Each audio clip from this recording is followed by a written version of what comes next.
Boa tarde, eu sou o General Ajax. Para que tenha uma ideia da minha carreira militar, eu comandei um batalhão de infantaria de selva na Amazônia, o 1º BIS. Comandei como coronel as tropas brasileiras no Haiti após o terremoto. Já como general, comandei a brigada, as tropas sediadas na Tríplice Fronteira, Brasil, Argentina e Paraguai. Depois comandei a Escola de Aperfeiçoamento de Oficiais, onde todos os capitães do Exército Brasileiro se aperfeiçoam.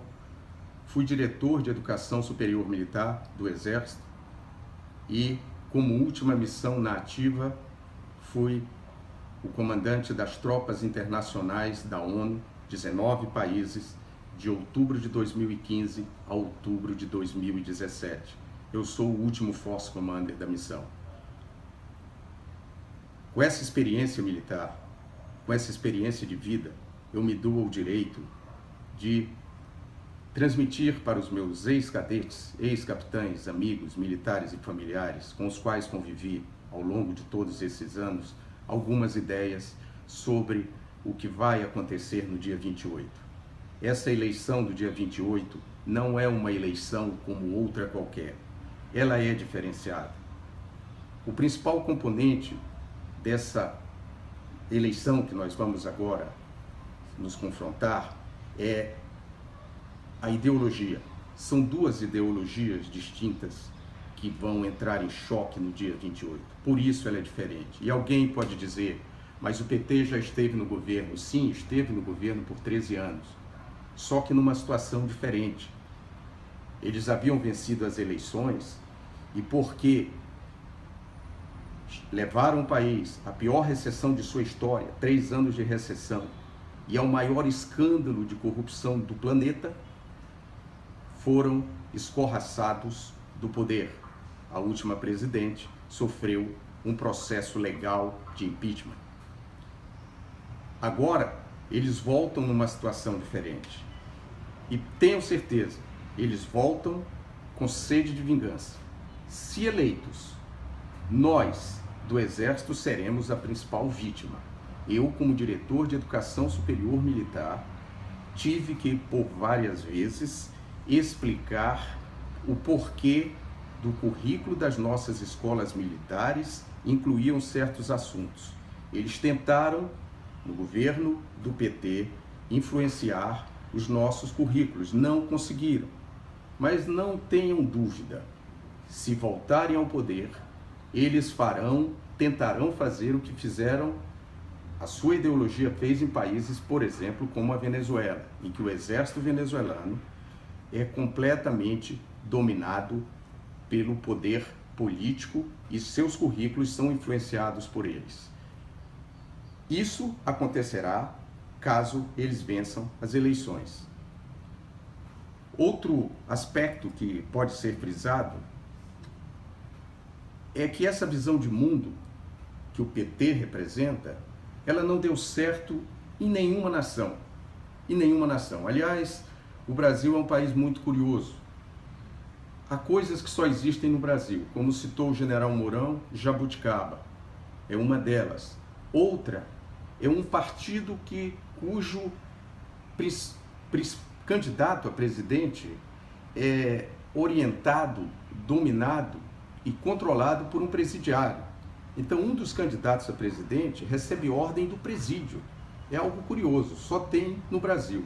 E outra coisa que só tem no Brasil, além da jabuticaba, um presidiário controlando um candidato a presidente no segundo turno, é a existência de um ser que está extinto no mundo evoluído, que é o comunista. Só tem no Brasil. Os países mais atrasados ainda têm essa espécie de dinossauro. O comunista, eu costumo dizer que ele é o irmão siamês do fascista. Nessa próxima eleição, então, vocês verão agora a repetição no segundo turno do que ocorreu no primeiro turno. Uma tentativa de mudar o voto do eleitor de forma subliminar. Exemplo, o porquê 10 dias antes da eleição, o Bolsonaro tinha em torno de 32% e aumentou em 10 dias, 70% o número de seus eleitores. Ele passou de 32 para 46 e alguma coisa. Isso representa 70% dos votos que ele tinha. Como isso ocorreu em 10 dias? Não é que ocorreu em 10 dias. Esse movimento pró-Bolsonaro já existia anteriormente.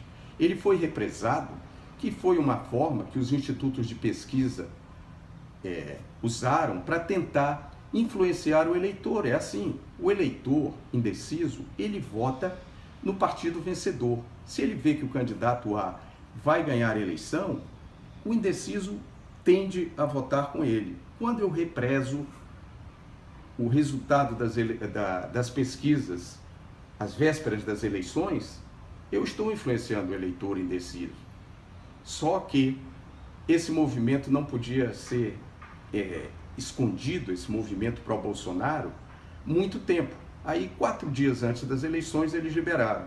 Não conseguiram liberar o de senadores e governadores. Aí nós vimos aquelas aberrações. A Dilma era primeiro, passou para 4. O Pimentel em Minas perdeu. O Viana no Acre, a Graziotin no Amazonas, o Suplicy em São Paulo. É que esses aí, eles seguraram a informação até o dia das eleições. O presidente não dava para segurar mais, porque seria um vexame muito maior do que foi. Aquele movimento do ele não, orquestrado uma semana antes da eleição, era para transformar aquilo ali no que foi aquele movimento de 2013, que começou pequeno, foi crescendo em 2013 e desembocou no impeachment. Aquilo foi um balão de ensaio para tentar atingir o Bolsonaro. Não deu certo, porque no dia seguinte o movimento pró-Bolsonaro foi muito maior. Então agora, dia 28, até lá, seja um ativista do país. Não ache que a eleição está ganha. Não está ganha. Está quase ganha. Mas se você convencer um amigo, um indeciso, a votar no lado que tem ideal, que tem fé, que eu acredito que dará um destino melhor para o país, você muda, você decide as eleições sim. Um voto decide as eleições. Participe de carreatas, passeatas, caminhadas, adesive seu carro, fale com seu vizinho, entre nos sites e discuta. Coloque seu nome, mas discuta com argumentos, com lógica, não com fake news. Eles vão dizer que você está usando de fake news. Aliás, o comunista, ele é especialista em acusar o seu adversário daquilo que ele é. Ele chama o adversário de fascista quando fascista é ele. Mentiroso quando mentiroso é ele. Isso é uma técnica comunista usada há muitos anos. E ele não diz que ele é comunista. Ele é socialista. O socialista é um comunista envergonhado. E o comunista é um fascista, é irmão siamês do fascista. Então, de dia 28, não esqueça, é decisivo para o país. O candidato fantoche, o boneco de ventríloco, recentemente disse que gostaria de participar de um debate com o Bolsonaro na enfermaria, porque os médicos vetaram a participação do Bolsonaro em debates. Eu sugeriria ao fantoche, Haddad, que ele, antes de ir para a enfermaria, passasse na cela do Adélio, o estripador esquerdista, e pedisse que ele lhe desse o mesmo tratamento que deu ao Bolsonaro, que ele dedicasse ao Haddad o mesmo tratamento que dedicou ao Bolsonaro. E aí o Haddad, após perder alguns litros de sangue e recuperado, iria para a enfermaria com Bolsonaro e os dois debateriam em condições de igualdade. É uma sugestão que eu dou ao fantoche ou boneco de ventríloco. Dia 28, é importante que nós joguemos até o último minuto. O jogo só se ganha quando o juiz apita.